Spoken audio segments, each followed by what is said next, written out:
Hi guys, this is Prajita from eVidyarthi.in. So let's start the exercise.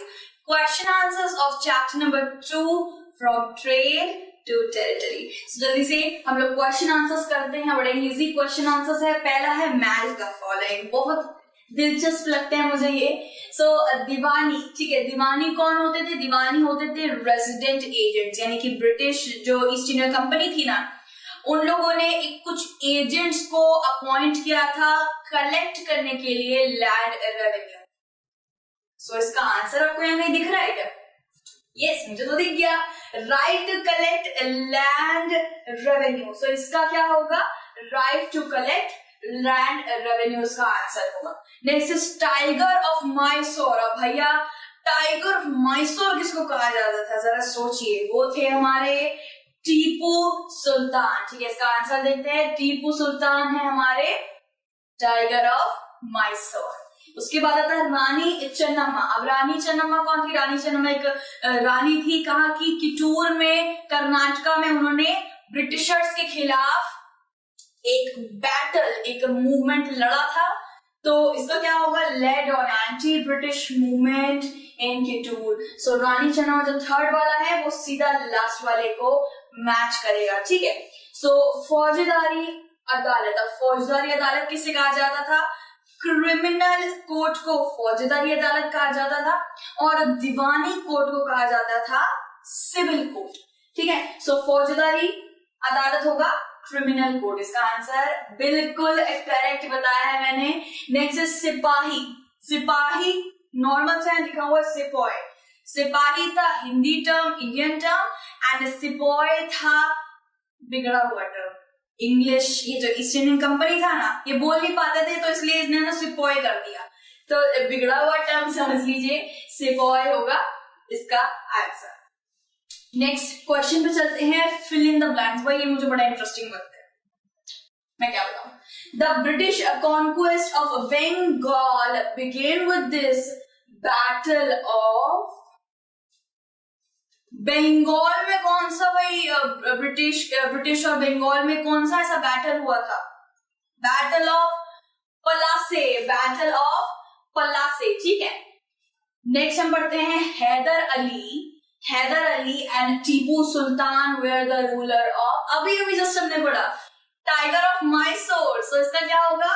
Haider Ali उनके पिता थे obviously, and Tipu सुल्तान कहाँ के रूलर थे? मैसूर के रूलर थे. ठीक है. Dalhousie implemented the doctrine of. अब ये जो गवर्नर थे ना, पहले गवर्नर कौन थे? Warren Hastings. इन्होंने लगाया था सब्सिडरी अलायंस, इन्होंने इंट्रोड्यूस करवाया था. सो डलहौजी ने क्या इंट्रोड्यूस करवाया था? वो था doctrine of lapse. Doctrine of lapse यानी कि डॉक्ट्रिन ऑफ कोलैप्स. फिर फोर्थ वाला पढ़ते हैं Maratha kingdom were located mainly in the part of dash India. So इसका होगा वेस्टर्न पार्ट. जो मुंबई महाराष्ट्र का पार्ट है ना, उसको वेस्टर्न. ऑब्वियसली आप जब पॉलिटिकल एक पूरा मैप देखेंगे, पॉलिटिकल मैप, सो यहाँ पे नॉर्थ साउथ ईस्ट वेस्ट करके होगा. सो जो वेस्टर्न पार्ट में मराठा यानी कि महाराष्ट्र पड़ता है, तो खुद ब खुद आ जाता है यहाँ पे वेस्टर्न. ठीक है. ये उसके आंसर्स थे फर्स्ट सेकंड थर्ड के. Plassey, Mysore, lapse and western. चलिए क्वेश्चन नंबर 3 पे आते हैं. State whether true or false. तो जल्दी से इसको करते हैं. पहले वाले का क्या है जरा पढ़ते हैं. The Mughal empire became strong in the 18th century. क्या मुगल एम्पायर स्ट्रॉन्ग बना था 18th सेंचुरी में? भाई मुगल एम्पायर तो कोलैप्स कर गया था 1701 तक. पहले हमने चैप्टर में एक इमेज देखी थी जिसमें बहादुर शाह जफर को बेड़ियां लगाई जा रही थी, हथकड़ियां लगाई जा रही थी. औरंगजेब, बहादुर शाह जफर, इनका जो मुगलों का दौर था ना, वो 1701 में खत्म हो गया था. और यहाँ पे क्या बताया जा रहा है? यहाँ पे सेंचुरी क्या है? 18th century. तो ऑब्वियसली ये फॉल्स माना जाएगा. देखिए आंसर फॉल्स निकला है. ठीक है. सो सेकेंड पढ़ते हैं. The English east Indian company was the only European company that traded with India. अब जरा ये सोचिए कि जब east Indian company India I थी तो आपको क्या लगता है? सिर्फ वही आई होगी? मतलब और भी ट्रेडिंग कंपनीज इससे अट्रैक्ट हुई थी. ये भी हमने चैप्टर में पढ़ा था. जरा सोचिए. French, Dutch, east Indian company बहुत सी ऐसी ट्रेडिंग कंपनी थी भाई जो हमारे मसाला और सिल्क और कॉटन की दीवानी हो गई थी, याद है ना आपको। एंड इसका क्या होगा, इसका होगा ट्रू, इसका ट्रू होगा, सॉरी इसका बी है ना, हम लोग बी वाला कर रहे हैं, तो इसका फॉल्स होगा। फॉल्स क्यों होगा, क्योंकि सिर्फ ईस्ट इंडियन कंपनी ही नहीं, बहुत सी ऐसी कंपनीज आई थी ट्रेडिंग करके, सो इसका फॉल्स होगा, माय मिस्टेक। सो सी वाला पढ़ते हैं, Maharaja Ranjit Singh was the ruler of Punjab. Maharaja Ranjit Singh क्या पंजाब के रूलर थे? जरूर जरूर, बिल्कुल सही बात है, ट्रू है इसका कि वो जो हमारे महाराजा रंजीत सिंह थे वो थे पंजाब के रूलर। ठीक है, तो ये होगा हमारा ट्रू। अब हम फोर्थ वाला पढ़ते हैं, the British did not introduce administrative changes in the territory they conquered. क्या ब्रिटिशर्स ने एडमिनिस्ट्रेशन के जो चेंजेस थे, मतलब जो भी वो टेरिटरी को हासिल करते थे, क्या उसमें वो एडमिनिस्ट्रेशन नहीं चलाते थे? सोचिए सोचिए सोचिए सोचिए सोचिए सोचिए, फॉल्स। वो एडमिनिस्ट्रेशन हर टेरिटरी में चलाते थे। याद है हमने एक टॉपिक करा था, न्यू एडमिनिस्ट्रेशन जो इमर्ज करा था, एडमिनिस्ट्रेशन अब अलग अलग टेरिटरीज में होने लग गया था। सो इसका फॉल्स होगा, वो हर टेरिटरी में एडमिनिस्ट्रेशन जरूर करते थे। यार डिड नॉट है तो डिड ही होगा, यानी कि करा करते थे। ठीक है, इसके साथ हमने क्वेश्चन नंबर 3 भी कर लिया, ये उसके आंसर्स है, फॉल्स फॉल्स ट्रू। बस भाई एक ही चीज ट्रू थी कि महाराजा रंजीत सिंह पंजाब के रूलर थे, बाकी सारे फॉल्स थे। क्वेश्चन नंबर 4 करते हैं, what attracted European trading companies to India. European trading companies को ऐसा क्या भाई अट्रैक्ट करा था इंडिया ने? ठीक है, इसका जरा देखते हैं। पहला है the fine quality of cotton and silk produced in India. पहला है कॉटन और सिल्क ने उनको सबसे पहले आकर्षित करा था। एंड सेकेंड है Indian spices such as pepper, cloves, cardamom and cinnamon. Pepper, गोल मिर्च आए बड़े बड़े अच्छे लगते हैं, सैलेड वैलेड में ड्रेसिंग करते हैं बड़े अच्छे, लेकिन नाक में घुस जाए तो भाई खांसियां, मतलब छींके, मुझे तो बड़ी छींके आने लग जाती है। फिर लवंग है, हमारे बंगाली में अलग अलग उसमें लवंग बोलते हैं, हिंदी में से लवंग बोलते हैं। फिर कार्डेमम आ जाता है, कार्डेमम कहते हैं इलायची को, हरे हरे इलायची जो होती है, बड़ी बड़ी बढ़िया, बहुत बढ़िया चाय बनती है उसकी। और सिनेमम आ जाता है दालचीनी, ना ही दाल है ना ही चीनी है, लेकिन नाम दालचीनी होता है। ठीक है, ये बहुत ही टेस्टी टेस्टी डिशेस में डलती है भाई, बिरयानी में डलती है। अरे यहाँ पे फोटो आ गई है, बड़ी हेल्प मिली इससे आपको। ये है दालचीनी, ये है पेपर, ये है इलायची, मैंने बोला था ना हरी हरी इलायची, ये आ जाती है इलायची। एंड क्या बोला था, पेपर, क्लोव्स। क्लोव्स, तो क्लोव्स देखते हैं, ये रहे क्लोव्स, बड़े छोटे छोटे लग रहे हैं, ये रहे क्लोव्स, तो इसके लिए बड़े आकर्षित हो गए थे ये लोग। नेक्स्ट आता है हमारा सिल्क, ये है पूरा सिल्क का कपड़ा जो इंडिया में बहुत ज्यादा मशहूर था और इंडिया में इसकी पैदावार काफी होती थी। फिर आ जाता है क्यूट क्यूट सा कॉटन। देखिए कॉटन की ऐसी कली होती है, ऐसी छोटे छोटे फूल होते हैं, उसके ऊपर कॉटन होता है, देन उसको अलग अलग प्रोसेस से गुजर के आपके पास हो, आपके घर में, आपके मेडिकल बॉक्स में आता है। सो ये कुछ चीजें थी जिसके लिए यूरोपियन कंट्री से जो ट्रेडर्स आते थे वो काफी ज्यादा अट्रैक्ट हो जाते थे। ये कुछ चीजें थी। ठीक है, क्वेश्चन नंबर 5 में आते थे, what were the areas of conflict between the Bengal Nawabs and the East Indian Company?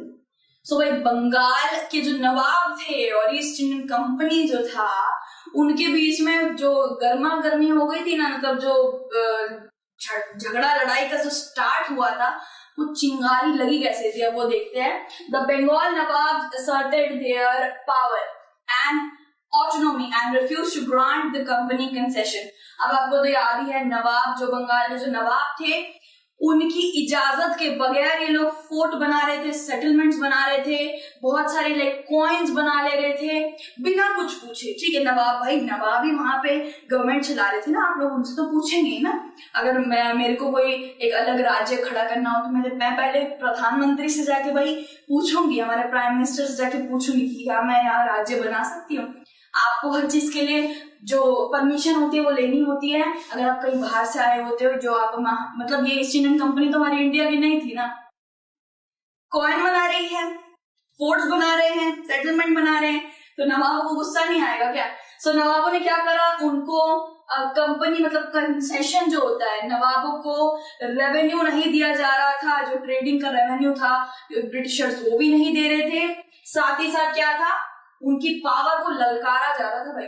और they denied the company any right to mint coin fortification, फिर उन्होंने कॉइन बनाने का जो राइट होते हैं वो भी उनसे छीन लिया गया था। फोर्टिफिकेशन यानी कि जो बड़े बड़े जो पोर्ट्स होते हैं उनके पास फोर्टिफिकेशन करने का भी राइट छीन लिया गया था। थर्ड पॉइंट है, इट वाज रिफ्यूजिंग टू पे टैक्सेस, कौन, ईस्ट इंडियन कंपनी टैक्स नहीं दे रही थी। एंड राइटिंग डिसरिस्पेक्टफुल लेटर्स, भाई गंदे गंदे डिसऑनेस्ट डिसरिस्पेक्टफुल लेटर्स नवाब को भेज रही थी। And trying to humiliate the nawab and his officials, नवाब को भाई चेतावनी दे रहे थे, बार बार ललकार मार रहे थे, तो वो लोग कैसे कुछ नहीं करते। तो आप देख सकते हैं टैक्स देने से मना कर रही थी एंड फोर्टिफिकेशन बनाई जा रही थी। एंड ये ईस्ट इंडियन कंपनी, देखिए यहाँ लिखे ईस्ट इंडियन कंपनी, इसका एक कॉइन था। और एक कॉइन भाई को आते ही ट्रेडिंग कंपनी कॉइन बनाने लग जाती है क्या, हमने तो असल नहीं देखा है। और वो क्या कर रही थी, कॉइन बनाने लग गई थी, यानी कि एक ललकार दे रही थी नवाबों की, भाई हमारा सिक्का चलेगा अब से, ठीक है। नेक्स्ट क्वेश्चन पे बढ़ते हैं, question number 6, how did the assumption of Deewani benefited east Indian company. अब दीवानी मैंने पहले आपको बता दिया, रेसिडेंट एजेंट्स होते थे जो ईस्ट इंडियन कंपनी अपॉइंट करती थी, किस लिए, लैंड का जो रेवेन्यू होता था उसको कलेक्ट करने के लिए, उसको कहते थे दीवानी, ठीक है। एंड इसका आंसर करते हैं, the Mughal emperor in 1765 appointed the company's Diwani of the province of Bengal. The Diwani allowed the company to exploit the Bengals. ठीक है, from the rulers' revenue they purchased cotton and silk and maintain fortifications and troops. ठीक है, सो इसमें mainly ये बताया गया है कि दीवानी यानी कि कुछ एजेंट्स को अपॉइंट करा था और क्या क्या बेनिफिट मिल रहे थे वो दीवानी से ईस्ट इंडियन कंपनी को। दीवानी बोल के दीवानी हो जाएंगे, तो मतलब अभी इसको एजेंट समझ के चलिए, ठीक है। तो एजेंट से क्या बेनिफिट मिल रहा था, एजेंट से ये बेनिफिट मिल रहा था कि वो जो जितने बंगाल के नवाब थे उनसे रेवेन्यू कलेक्ट करते थे और ईस्ट इंडियन कंपनी के चरणों में रख देते थे, ठीक है। एंड वो ईस्ट इंडियन कंपनी उससे troops, silk, cotton and fortification बना रही थी भाई, बहुत धीरे धीरे करके अपना हर एक रुतबा बनाई जा रही थी। सिल्क ले रही है, कॉटन ले रही है, अपना एक आर्मी बना रही है। तो ये सब चीजें बेनिफिटेड, क्या था बेनिफिटेड, ये आपको पता चल गया है। कॉटन, सिल्क, फोर्टिफिकेशन, ट्रूप्स, ये सब वो धीरे धीरे बना रहे थे रेवेन्यू से, ठीक है। ये उसके बाद आप ये देख सकते हैं, इमेज है फोर्टिफिकेशंस, आपको बहुत अच्छी तरह समझा देती हूँ मैं कि फोर्टिफिकेशंस किसको कहते हैं। ये देखिए कुछ नाव है, ये कुछ ईस्ट इंडियन कंपनी की कुछ नाव है, और ये है जो पोर्ट है, इसको पोर्ट कहते हैं, जहाँ पे नाव आके खड़ी होती है, अपने गुड्स के साथ नाव आके जहाँ पे खड़ी होती है उसको कहते हैं पोर्ट्स, ठीक है। और वहां पे इन लोगों ने क्या कर रखा है, फोर्टिफिकेशन। भाई देखो तो झंडा फहरा दिया इन लोगों ने, अपना अंग्रेजों का झंडा फहरा रखा है। और यहाँ पे देखिए किले विले बना रखे हैं, इन किलों के अंदर गुड्स रहते थे, इन किलों के अंदर सामान रहा करता था, और ये लोग धीरे धीरे करके एक एक जगह को खरीद रहे थे, एक एक जगह पे कब्जा कर लेते थे। और क्या था यहाँ पे, ट्रूप्स को बनाया जा रहा था, ये लोग अपनी आर्मी तैयार कर रहे थे। ये देख रहे हैं आप, ये झंडे के साथ, ये अपने फिरंगी झंडे कहते हैं हम इसे, फिरंगी झंडे के साथ ये कुछ देखिए बिल्कुल पायलट जैसी कैप पहनी हुई है और हाथ में मस्केट है, मैचलॉक है यानी कि बंदूकें हैं, तो ऐसा कुछ इनका ट्रूप्स दिखता था, ठीक है। सो बाकी के जितने भी क्वेश्चंस हैं वो हम नेक्स्ट वीडियो में सारे कंप्लीट करेंगे। Till then take care, bye bye.